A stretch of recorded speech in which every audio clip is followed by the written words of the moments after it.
What is up, guys? It's Miko3IS, and today I'm going to be showing you how to install the MPC remote start for your Lexus IS350. Now, I have a 2017 Lexus IS350. When you go on this website, I'll leave the link down below. You just select exactly what year your car is, and this actually makes it so you don't even need to get an aftermarket fob.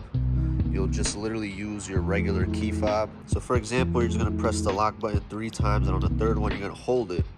Now, this car can come with this feature, but the person that chose it, or just this exact one, didn't come with this feature. So what this does actually is it basically allows your OEM key fob to work as the remote start. So I'll show you guys that once it's all complete. All right, so first thing you're gonna wanna do is remove this screw right here. Then there's one on the opposite side, but you can't see it until I turn the steering wheel all the way the other way. So I'm gonna get this out with just a regular screwdriver. All right, that's out. Here's the second one. All right, that screw is out. Now what you're gonna wanna do is kind of pop this thing down. All right, so I actually just hit it lightly like that. Other side's still in.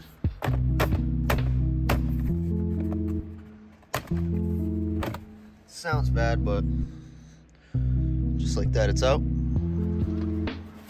Now you're gonna wanna pull this down. There's just a couple clips that are holding it together, just like that. Same thing on this side. Kind of just grab on the inside where you get a grip. And just like that, you basically have your area taken apart where you need to get under. Yeah, that should be fine. Other people remove a screw that's under here to get this whole thing to come down, but I'll see just if we really have to do that. All right, so in the box, you're gonna have the module, which is actually what's going to make your remote start work. And then you have this cable that has a bunch of connections to it. This is gonna replace the actual push start feature. You're gonna plug this in, take the other plug out and plug it into here, then run the cable. This is gonna go into your ECU, and all of these are gonna connect into here. These you don't have to worry about. One is for if it's a Prius, one is for hybrids, and one is for a kill switch, which is optional, but I don't see the need to install it. All right, so under the steering wheel, you're gonna wanna locate this cable right here. There's a pin on the inside. You simply just push it in, wiggle, and take it out.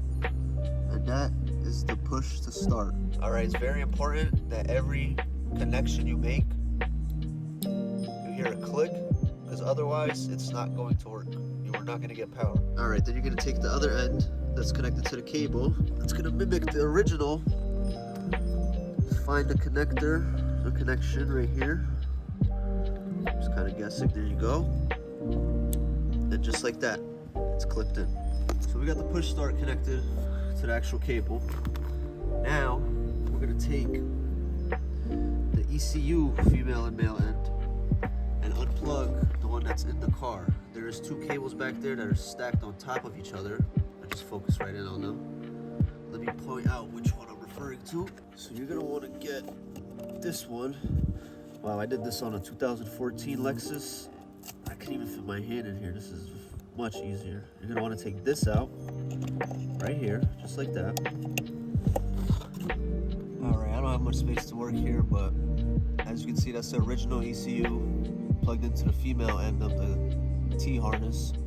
Now I'm gonna plug the male end back to where the original ECU was plugged into. All right, so once all your cables are hooked up, you're gonna wanna take this power supply cable, plug it in to right here.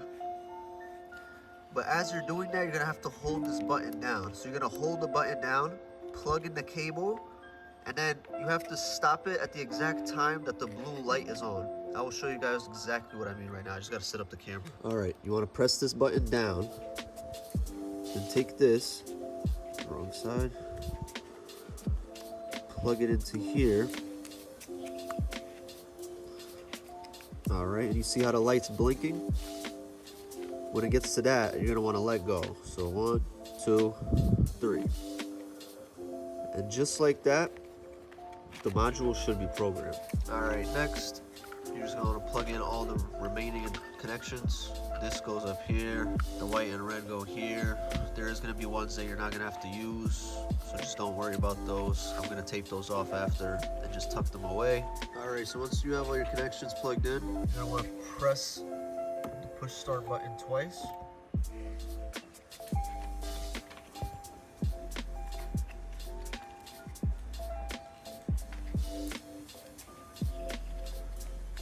Bro, what in the...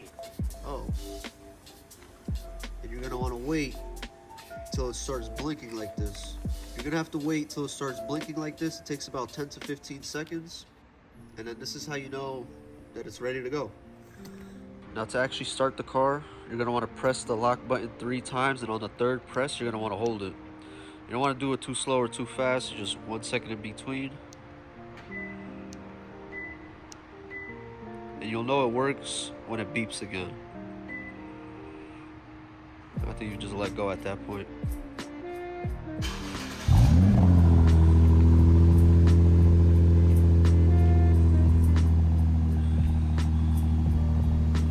And just like that, you have remote start on your OEM key fob. So one thing to point out is that once you start it with the remote, when you go open the door, it actually kills the engine, and that's just to prevent anybody stealing the car, just for safety reasons. It is a little annoying, but I don't believe there's any way to bypass that. So that's the only downfall. It gets a little annoying at some point when, you know, every time you get in your car, you have to start it up again. Now what I'm gonna do is I'm gonna take all of this, I'm gonna tape all these excess wires, and I'm gonna zip tie all this clutter so it's all just compact. Then I'm gonna put it back there and have it drop down below, and simply just tuck it right here. With all the clips and connections here is pretty straightforward. This you're gonna want to pop back in. Then you're gonna want to take this, put it right back where it was, and simply put the screws in. And then I'll show you guys just how it looks once I'm done. All right, there you have it. Everything intact, everything tucked away. Just ended up tucking it way back there. I couldn't really fit any zip ties, but I doubt it's gonna go anywhere. And there you have it. It's a very simple install, pretty useful, you know, especially when it's freezing, at least where I live. Good to just start the car from the house, but very inexpensive as well. I think I paid $305 for 2 of them for me and my girlfriend. So yeah, I'll leave a link down below. Other than that, thank you guys for watching, and stay tuned for more videos.